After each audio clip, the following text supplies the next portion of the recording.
For Global Business Update, Michael Wilson joins us now from London. Good morning, Michael. Shares in Asia Pacific mostly higher, even though China missed its factory activity expectations. And really, the world is looking, the financial world at least, is looking forward to the Fed's decision, the US Fed meeting later in the week. However, having said that, Hong Kong up about 1%. That's rebounded following the news of an e-visa system for Chinese residents traveling to Macau, which will do in mainland China. The Shanghai was little changed, and the Nikkei rose about 1.5%. In Australia, up as well. China's National Bureau of Statistics, that's where it comes from, the PMIs were 49.2, missing expectations very, very slightly. However, Chinese tech giants are pushing into the United States and Europe's markets, and a potential clash with Amazon. Now, we were talking about Pinduoduo and TikTok owner ByteDance. They've launched an international cross-border e-commerce website, which will have a crack at selling Chinese products to European and to, just anywhere really, foreign buyers. The move obviously sets up the Chinese tech firms to clash with Amazon as they expand overseas. ByteDance has already launched a fashion website called You, while Pinduoduo has started an e-commerce site called Temu, which sells categories from sports to electronics. They actually are going to take on the Amazon and Alibaba and the rest. Alibaba and JD.com, of course, China's two big e-commerce firms, they've been expanding overseas in the last few years. So a lot of competition going on. That Asia would be the biggest loser if the global economy splits up. That's according to the IMF. Asia Pacific has more to lose. They lose over 3% in GDP if trade is cut off in sectors hit by recent US chip restrictions and so on. That's twice the amount of projected global annual losses. Stock futures then to the United States, slightly lower, but the Dow itself trading on the best month since 1976. Dow is up 14.4% in October. Could be its best month since 1976. That is coming from a low base, of course, and you should add that into your calculations. Big tech falters on those dreary earnings that we had last week. Meta had the worst week ever. Amazon tumbled down 30%. Alphabet, Amazon, Meta and Microsoft combined to lose $350 billion in market cap just in 1 week. Forecast particularly gloomy for Meta and Amazon as the economy slowdown punishes these former high flyers. And as I said, most eyes, though, on the rate decision from the Fed later in the week. Lula. We're going to Brazil now. Lula, or as he's known to you and me, of course, Luis Inácio Lula da Silva has won the Brazil elections in an absolute historic comeback. It's been a bitter fight for all the way through the campaign. 30 million people in Brazil apparently are suffering from a shortage of food and general poverty. So what he will be talking about will be more social spending on infrastructure, and that's actually unnerved some investors, overseas investors in Brazil, who are just waiting to see what's going to happen there. And he hasn't appointed a finance minister yet, which is quite telling. The EU is urging Russia to revoke its Ukraine Black Sea grain deal suspension. In other words, stand back Russia and let the ships through. It's a bit of a confusing picture, actually, this morning. Kyiv is saying that that ships are queuing and moving, and UN inspections are actually taking place. Joe Biden's already said this is outrageous, and Moscow has replied in kind and so on. So it looks as though there may be some kind of movement on that, but it's very, very confusing. Very, very confusing this morning. I had no detail from the markets at all about this. The EU has been saying to Twitter, fly by our rules or not at all. You'll remember that Elon Musk is now the owner of Twitter after that $44 billion company. It's now in private hands, and it's a massive moment, really, because Twitter has become a key place for people to debate, joke, and also pontificate on their own politics and sport and so on. And it's also help protesters activate against some repressive regimes around the world. So it's actually grown hugely. It's also been the distributor of fake news, misinformation, sometimes leading to bullying and violence. So unsurprisingly, as I've always said, we're going to be very interested to see if we're going to get any idea about how Twitter is going to succeed and what its reaction to all this new regulation will be. Rishi Sunak is on collision course with the city. What he's trying to do is have an amendment to the finance bill going through at the moment to have some sort of intervention within what the Prudent Regulation Authority, the Financial Conduct Authority, and the Bank of England, indeed, actually what they decide to do, and whether what they decide to do is in the public good. No one says about independence of the Bank of England, but we'll wait to see what happens about that. And of course, they meet this week as well to decide interest rates. That'll be announced on Thursday. Their likelihood is up from 2.25 to 3%, i.e. a 0.75% rise. And finally, commodities, the diesel market's in what's described as a perfect storm. Analysts I was speaking to last week are not that so much worried about oil, but it's petrol rather, or gasoline. Gas, it's much more about diesel, and diesel, of course, used not just in cars, but also in industry as well. And finally, Bitcoin trading has become boring. People actually quite like the fact it's become boring. It might well, they feel, attract some sort of smart money rather than just retail investors. So that really is it, starting off the week with a relatively bright note for Bitcoin, even though it's boring. But we like that. We like boring now and again. All right. Thank you so much for that, Michael. Number one will be, what should we look out for at the rate setting meeting this week by the Bank of England? Some people are already predicting that rates could go as high as 0.75%. And for targets next year, people are saying rates could go up as 4.7.5%. But the Bank of England is trying to cool things down and say it shouldn't be that deep, it shouldn't be that hard on people. I mean, what's your take on this? The Bank of England is also blaming the government.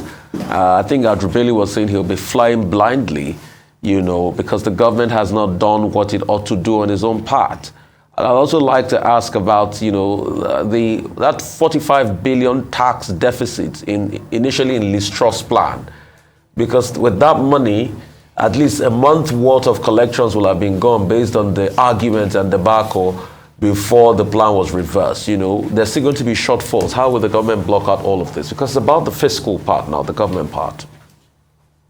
Well, I think that in the background, I don't know the answer to your question about the black. I don't think anybody knows what the black hole is, because what's got to happen is we don't know at the moment anyway. It's not been made publicly known to us about where the spending cuts are going to come from and where the tax increases are going to come from. There are about 15, 16, 17, maybe 20 inflection points amongst all that kind of discussion, which may or may not take place. And actually, we won't know until November the 17th. I have a certain kind of sympathy with the Bank of England because it is actually flying blind. But, that's what these people are paid to do. And just let me re-emphasize what the Bank of England actually has. It does have regional people who feed in information from the regions to say, this is what's happening here. This is what you ought to do. So they have no excuses about not getting granular information. So I think that some of their business about, flying blind at the moment is not quite true.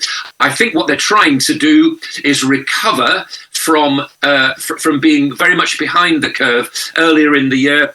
And I think it's likely that there will be a 0.75% increase, which takes the base rate to 3%. I think that's what the markets are seeing right now. But as far as flying blind is concerned, I don't have any sympathy with that at all. If you can't hack it as a member of the Monetary Policy Committee, then move over and find somebody who can, because they do get regional information from all parts of the United Kingdom.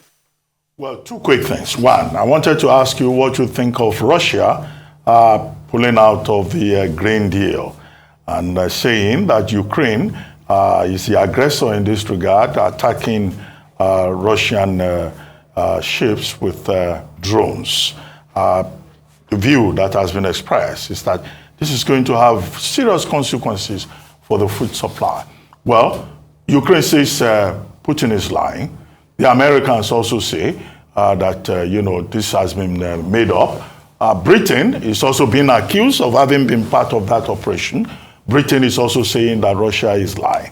But if it blocks, that passage that have been agreed upon, even the effect will be felt as far away as Africa here, particularly East Africa, that depends heavily on grain supply from that axis. So I just wanted your opinion on that. And then in Brazil, new dispensation, the people are jubilating. They've moved from the far right under Bolsonaro to Lula, who have been president twice and who is going to be president a third time.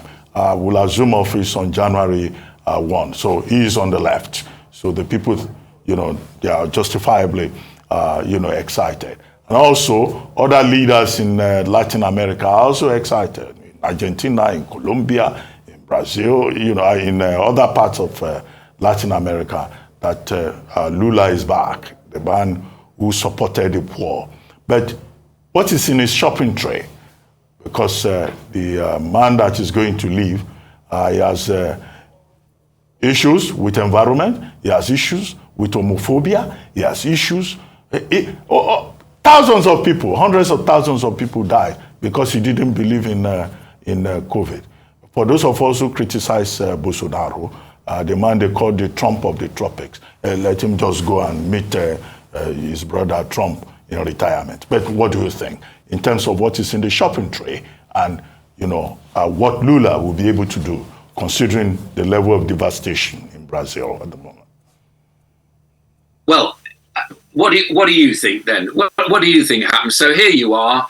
You know that there's 30 million who are not having enough food and are not getting enough work, and 30 million people in poverty. So who do you actually vote for? Do you vote for a government that says, do you know what? What we're going to do is we're going to spend a great deal of money trying to alleviate that. We're going to get infrastructure going as well. And we're going to start an enormous program of public spending, which Lula is no doubt promising. Now, would you vote for that? Yeah, of course you would. After 4 years of extremely right-wing politics and populist, I think, which good for the rich, not very good for the poor. So which way is the majority of the population going to vote? I think it's pretty telling that Lula has not got a finance minister at the moment, or at least not said what we don't know what's his in tray. We're guessing that it's going to be what I've just said, because that's what investors are looking at right now. So a huge amount of public spending in Brazil. You bet lots of Latin America's looking towards what is the largest economy in Latin America to find out what they need to do. After years when it was part of the BRICS at one stage, wasn't it? I'm sure it still is, but it's not up there with anything. It's not actually producing anything, and 30 million people in poverty is a big political gamble to actually face. And no doubt Lula is coming to terms with that, and good luck to him. And it'll be a lot more public spending. The question is, will the overseas markets actually support that? As far as Russia's concerned, who knows? Who knows what's going on? A lot of saber rattling and all the rest of it. We don't even know. We do not know, let me repeat that, we do not know whether there are any ships actually in that protected channel this morning. We just do not know because the debate is still going on. As far as the blame's concerned, take your pick. Well, thank you very much, Michael. Now for business updates across the African continent, Rotus Odiri joins us. Good morning, Rotus. Good morning, Doctor. Good morning, Rafai. Good morning to all our viewers. Yeah, well, the Naira redesign conversation continues with President Buhari over the weekend, backing the central bank on its decision to redesign the notes. Garba Shehu, senior special assistant to the president on media and publicity, released a note saying that press release, essentially, President Buhari was given an interview on Hausa Radio. I think it's going to be published on Wednesday, where he said that the CBN presented a strong argument for redesigning those notes. The president was quoted as saying those who have money buried in the soil are going to be challenged when it comes to this redesign. But those who have, legitimate cash holdings won't have a problem with it. He also doesn't believe that the time is short. Remember, the central bank is backed by the law on this. You remember also Zainab Ahmed, the Minister of Finance, saying that, well, they weren't carried along. It was quite an eventful weekend that we had with comments coming from the Minister of Finance, central bank governor replying and saying, hey, listen, I don't really need to carry you along. I got this approval from the president, and the law also backs what I'm doing. And now you have the president coming out to say that he also backs it as well. So, we'll see if we have more reactions coming from different parts of the government on this, and also the private sector. But the president, in addition to the approval he already gave, now officially coming out to say that he's backing the CBN on the redesign. MTN Nigeria, we're getting some earnings, 9-month earnings from a number of firms. MTN Nigeria, their 9-month profits, they grew to 269 billion naira. I think that's a jump of about 22% year on year. These are unaudited financials. We take a look at some of these, some of the numbers for the results. Let's see some of these numbers. Should have some of these numbers here, but yeah, here we go. So total revenue 1.4 trillion naira. That's a 20% jump there. Voice revenue was up by 4%. Look at data revenue.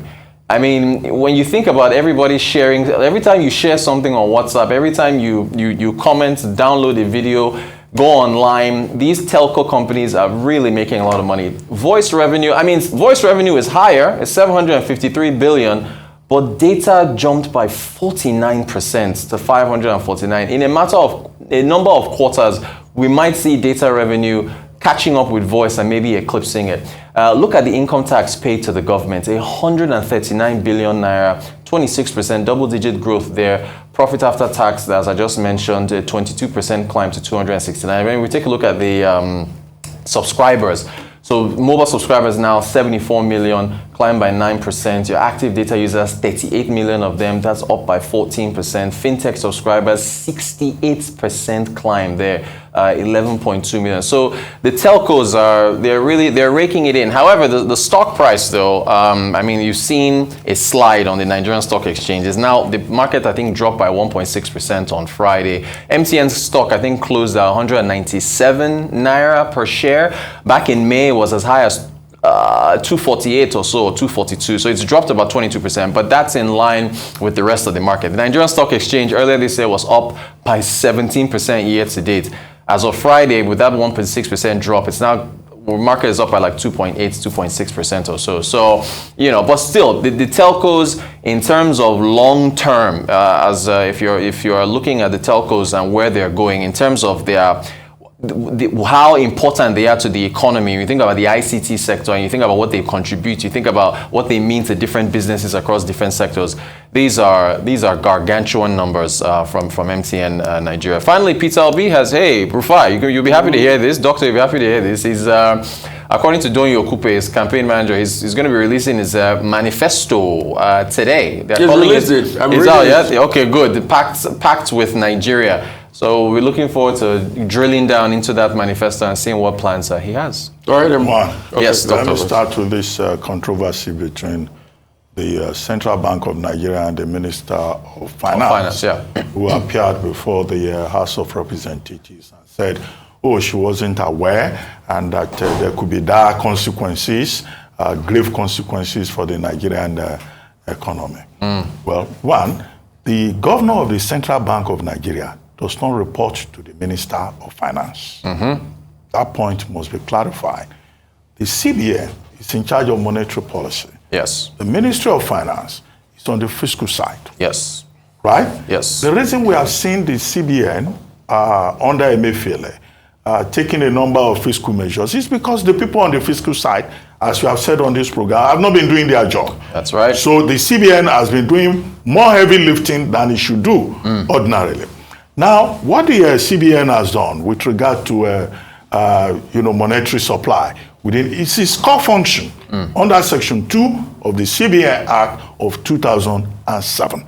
And that is where the CBN stands. I've seen the statement by the spokesperson of the CBN saying that, look, we don't report to the Minister of Finance. And if she doesn't know, it's not a problem. She doesn't have to know. Now, what does the law require? Section 9 of the CBN Act, Sections 8 and 9 of the CBN Act, require the Central Bank of Nigeria to take directives from the President in only 3 instances.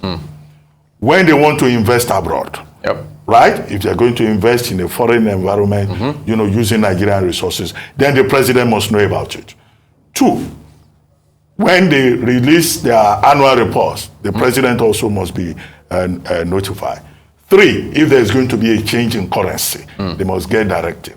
In every other thing is the board of the CBN and that is to give the CBN the required cloak of independence, right? Yep. Now, in the CBN board, the Accountant General of the Federation is a member. The permanent secretary of the Ministry of Finance is a member. Yep. So if the Minister of Finance says, oh, she's not aware and all that, okay, the CBN is right to say it has not acted outside the law. It has acted within the law in accordance with its own enabling provisions. Yep. That is that about that. Now, she is saying there will be grave consequences. The Minister of Finance of Nigeria cannot be sounding like Sheikh Gumi. And some of these other forums that have been saying, oh, the CBN governor is causing problems within the economy. She's Minister of Finance, for God's sake. Yes, indeed. If there is a knowledge deficit, in terms of what government is doing, she could find a way of finding out, instead of causing this unnecessary distraction. The key issues that can be raised have been raised. What is the connection in this regard with cost, with foreign exchange? The Naira now has gone up to 800 Naira. Would that be a short-term response from the market? Will it be long-term? Those are the kind of questions that we should be answering. But the Minister of Finance coming to lament in the public square is a very, very ugly display. Second point, quickly, on the telcos. You are celebrating the fact that the telcos are making huge amounts of money. I'm paying taxes. Profit after tax, we talked about. Yes. Even that profit after tax looks really big. Yep. Okay, yes, the Nigerian environment, Nigerians talk a lot. It's Yes, the biggest we do. market for telecommunications. We're still essentially what Walter Ong calls another society in his book, Orality and Literacy. Yes. Now, okay, people can talk, but I think for me, the issue is about the quality of service. The profit after tax of these telcos is increasing. Yes. But is quality of service increasing? Good question. Sometimes you have to make calls 4 or 5 times before you go through. Some of the networks, in fact, they will just go a wall for days. Right? Yep. So this for me are the issues. Indeed. Not the profit they are making. Do they share us out of that profit? I mean, I'm the business So guy. you are shareholder. I'm the business guy, so I'm just going to give you the Exactly what the budget. But for me, Lotus, Yeah. you see, the profit that these telcos are making is a clear indication of why we need leadership in this country. Indeed. So there was so much money that could be made out of this economy and in turn fed to the government tax revenue, but we didn't unlock it until early 2001. Today, hope you know, most of the bulk money that were used to service the economy, because let me say for the empty time, NNPC is not remitting any money to federation accounts. Right. Most of the money that is keeping us running that we're sharing in FAC now are coming from taxes like this. Right. And the telcos are paying this heavy tax. Now imagine if we open up robotics, if we open up Internet of Things, if we open up augmented reality, if we open up all these sectors and they start to pay taxes to the Nigerian economy. Just imagine. And this is still small based on what fintechs can pay. This is still small based. Weren't you the one that brought the story the other day that they wanted to separate M-Pesa from Safaricom? Yeah. Because you need to see their revenue line. So there's so much possibility and abundance. That's why I keep arguing that Nigeria is a blessed country. Despite the fact that we might have discrepancies, like the finance minister thinks that the CBN governor has to come and say, Madam, this is what I want to do. Please, can you gratify me to do it? And she was insisting. But not to remove the fact that the concerns I raised, Rotus. I hate to say I told you so, but you've seen them. Yeah, I know. They have started. Isn't it?